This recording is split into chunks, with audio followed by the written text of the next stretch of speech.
Hey, Chicago mechanic coming here, working on a Subaru 2011 Outback Sport. 4-cylinder, naturally aspirated. We're doing a timing belt replacement with no specialty tools, so you could do this at home yourself. All right, so we have this 2011 Subaru Outback Sport. Has about 75,000 miles on it. It is 10 years old though, so by Subaru's service recommendation and the customer's decision, we're going to go ahead and we're going to be replacing the timing belt, which is behind these covers, water pump thermostat. We're going to replace these outside belts, set of spark plugs, go over the whole car. Probably going to need an air filter, a cabin filter, and then a fluid refresh. So follow along here. We're going to start doing a tear down. First we have to take off this air filter box. We're going to move over to this alternator cover. We're going to take the belts off. Interesting thing about this is the alternator belt is a stretch belt, which means there is no tensioner, and the belt has a special tool that helps stretch it on. If you're removing it, you could do it two ways. You can use a tool to remove it, but if you're going to replace it, you'll see what I'm going to do. I'm just going to get a nice pair of snippers in there and just cut that belt, throw it away. We're putting a new one in anyways. But get ready to start beginning here.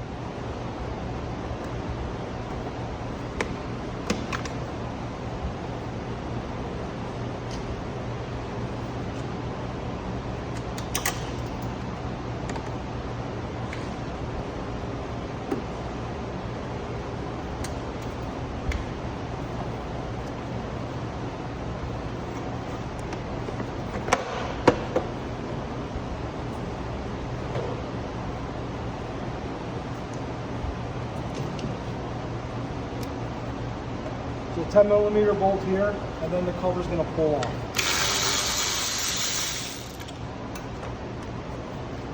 Just has a little nut that goes into that grommet right there.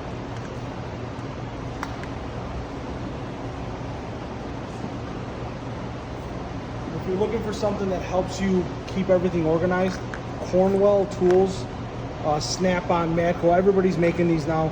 They're little collapsible magnetic bottom buckets.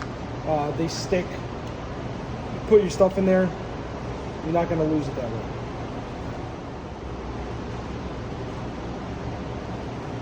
All right, next thing we're going to do is we got to get this upper hose out of the way. We'll open up one of these spring clamps with the tool, and then we'll use channel locks on the other one, because depending on what tools you're going to have around you or what you have to use, those are going to be your two options. So here's the actual tool that you would use. On this end, it locks onto the clamp. As you squeeze it, puts pressure on it, and then the clamp comes loose. You can also, if you have a regular pair of channel locks, just grab onto it, squeeze it, wiggle it out of the way.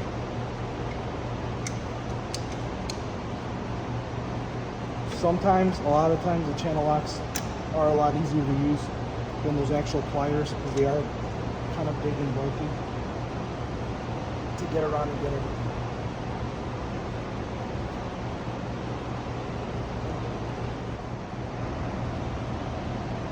All right, now we got both clamps off. Just gotta get a little bit farther out of the way. You can grab a pick tool, a flat screwdriver, or anything. Just be careful when you get in under here that you don't poke the hose and put a hole in it to break it away from the plastic of the radiator. Be ready with a catch can underneath the car. You're going to lose a lot of antifreeze here.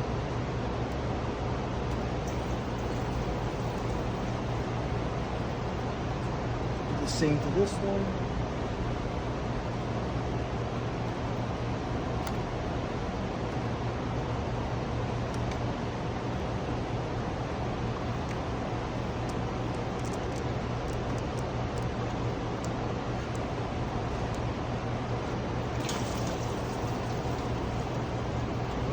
Upper hose is off.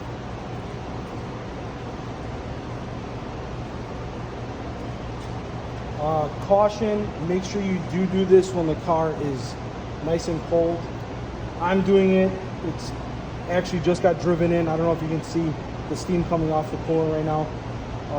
Just have to be real careful about that, so you don't burn yourself or cause any other accidents and get hurt. But we are on a little bit of a deadline to get this car done, so don't have the time to let it cool down. All right, next up. So next we're going to remove the alternator belt that also runs the power steering. First we're going to loosen up this one lock bolt. We're going to loosen up the other mounting bolt down here. And then this is the adjuster that actually adjusts the tension on and off the belt. Okay, so both bolts here and here, they're both a 12 millimeter head size, and so is the adjuster. So you're going to use the same one for all of them.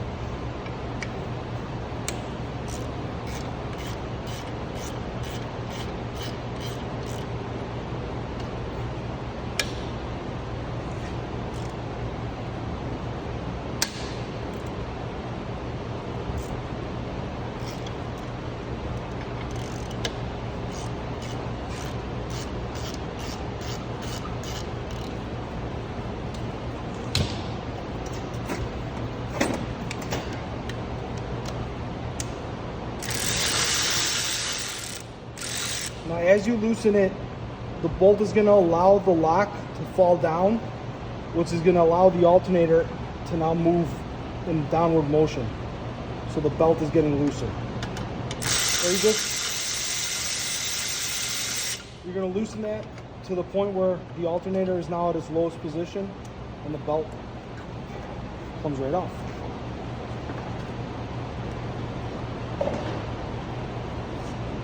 Now again, for this stretch belt, we're just going to get a pair of side cutters, any kind of cutter pliers, a good pair of scissors, cut it. A lot of tension on that, be careful.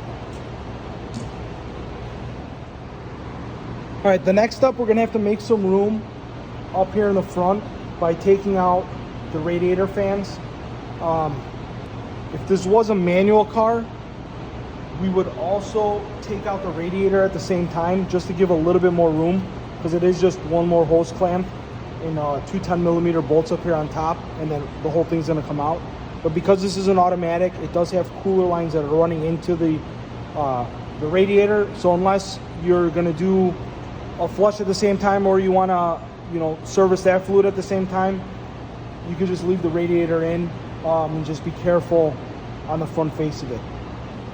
The fans are going to be two 10 millimeter bolts at the top of each one, and there's going to be a connector down at the bottom of each side. This fan also carries the overflow tank for the radiator. You're just going to twist this hose softly, come off, and now the tank is disengaged. And then to remove the tank, it's clipped in. You're just going to pop in, twist it out, pull it straight out, and then you'll have access to the other 10 millimeter bolt that holds the driver's side fan into place.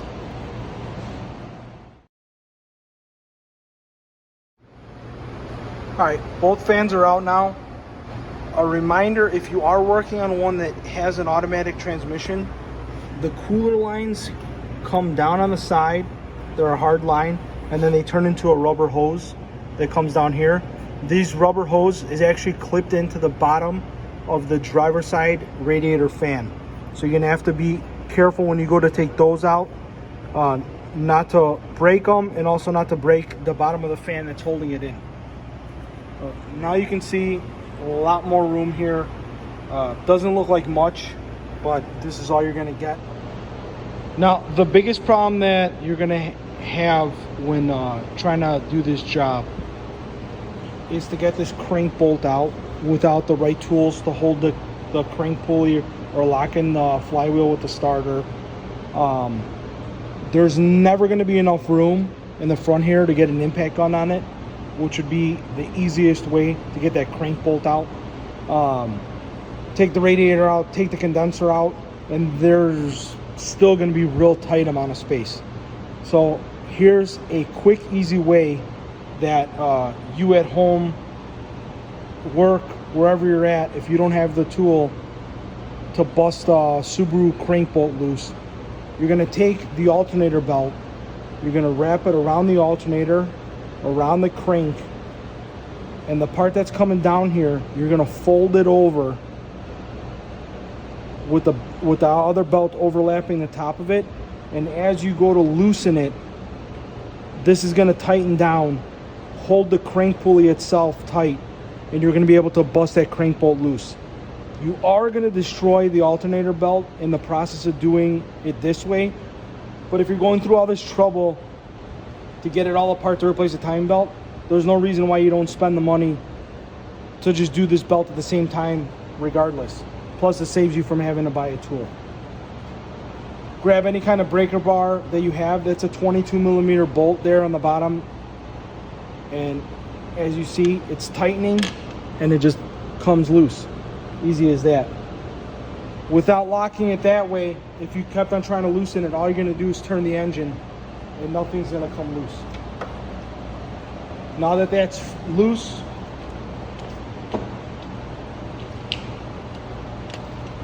we'll spin it out of there real quick.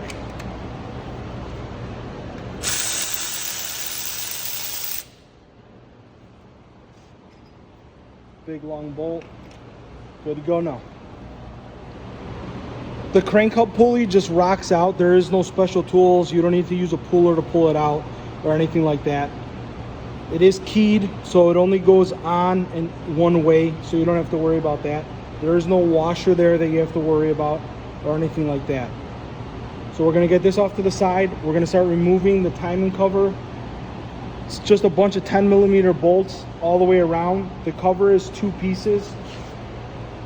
The driver's side is gonna have its own piece, and then the rest of it is all just one large piece.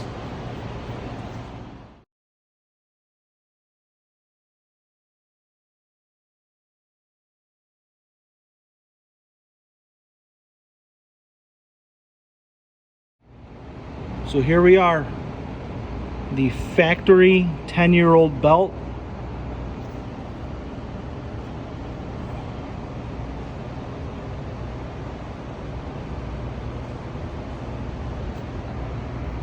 This is actually the water pump down here.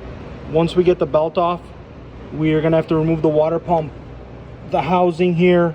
There's another hose back here that's gonna come off, and then we can get the water pump out of the way and get it replaced. This is the tensioner and the tensioner roller. We have another roller pulley here and another roller down here. And then there's this geared roller here before the water pump. It's a fairly easy belt to replace. So to get everything moving, you're gonna have to reinstall the crank bolt. Just put it in by hand. This engine is fairly easy to turn.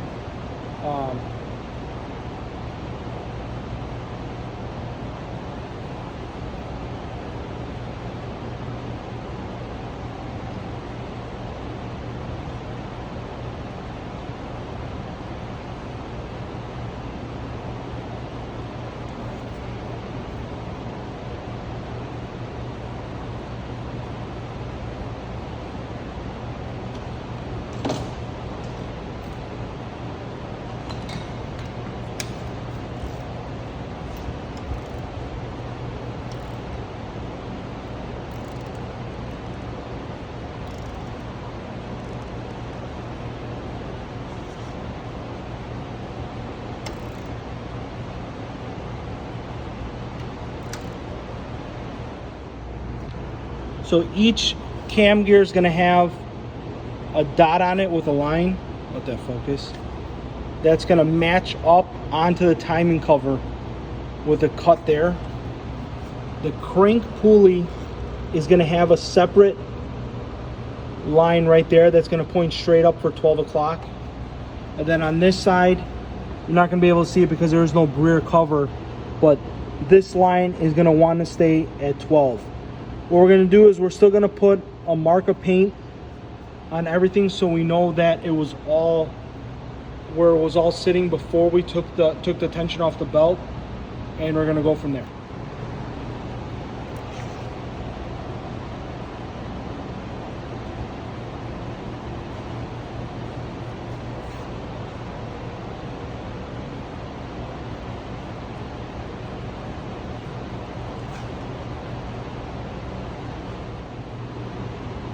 All right, so now to remove the belt, first thing to do is take the lower roller off. It is the furthest low one. It's a 14 millimeter bolt. Just loosen it up and it's gonna give the belt a little bit of freedom.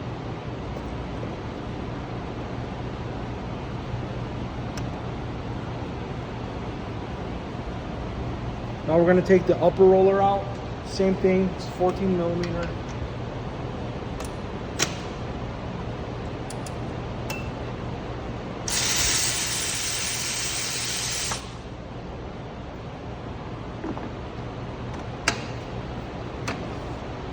Now the belt is loose.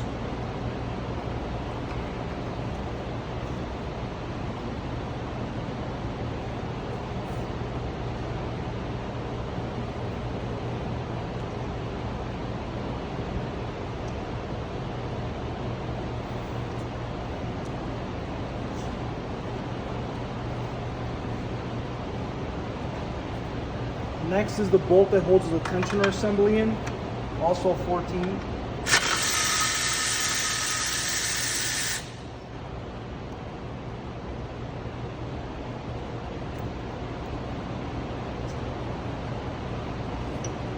The lower gear.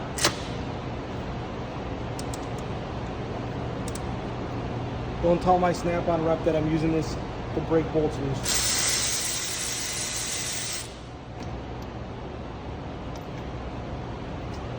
All right, so now we're bare here. We just have the water pump, the 2 cam gears, and the crank gear in place. So what we're gonna do now is start unbolting the housing in front here. Take the 2 10 millimeter bolts out, get that out of the way. If you haven't drained the radiator yet, you're gonna lose pretty much all the antifreeze in the car at this point.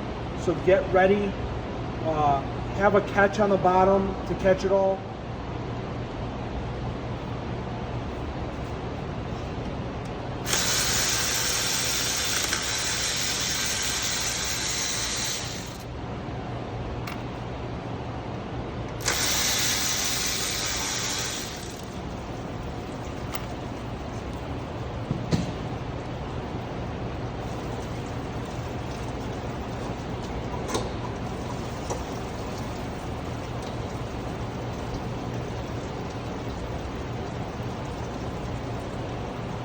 Behind that housing is the thermostat.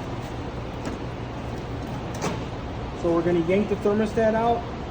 We're gonna get a big rush of coolant here. Now that's all the antifreeze that's coming out of the block, the heater hoses, and whatever can drain out of the heater cord this way. You can see that gasket.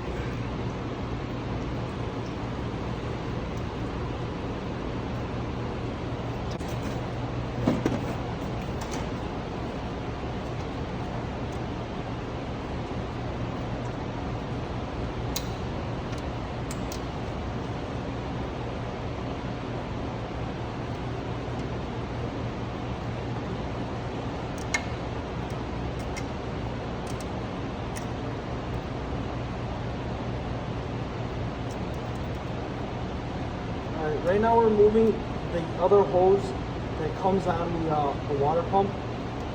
There's a smaller spring clip, and then the hose is on there pretty tight. It's a short hose. So once you get that off, start removing the 10 millimeter bolts that hold the water pump in.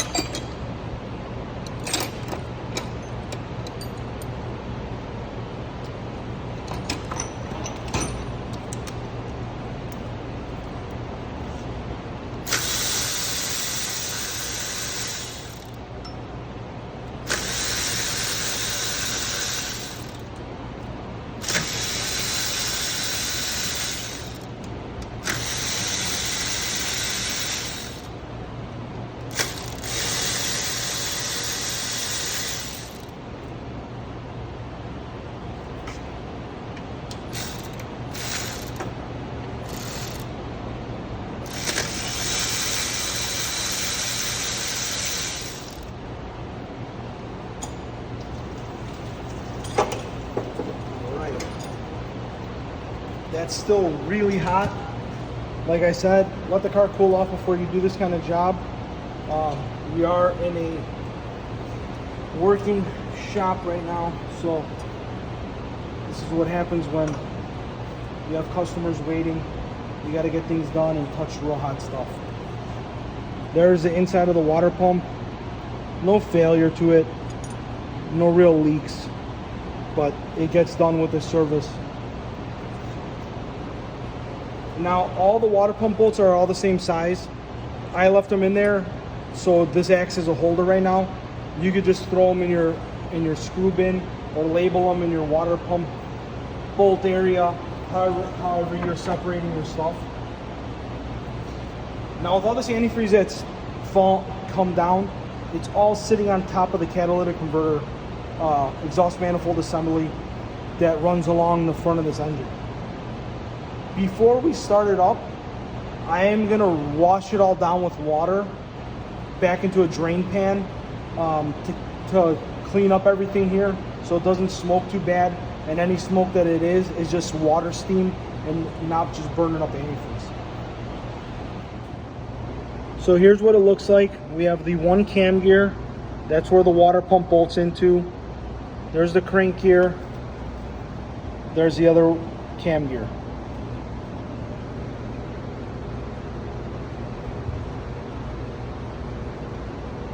So tomorrow we'll be recording the installation for part 2 once we get the parts in tomorrow morning.